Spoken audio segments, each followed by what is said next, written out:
My name's Tyler, and today I'm going to be talking to you about the circulatory system, its structure, and its function. The circulatory system allows blood to circulate, transporting oxygen and nutrients around and throughout the body. It allows for the exchange of oxygen and carbon dioxide and all of the nutrients organisms need in order to survive. So this is just a quick lesson overview of the things that we're going to be covering in this lesson.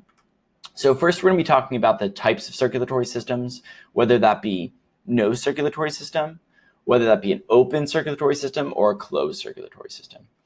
We're then going to be talking about the human heart, its anatomy, physiology, how it works, and digging into the things that you need to know for test day.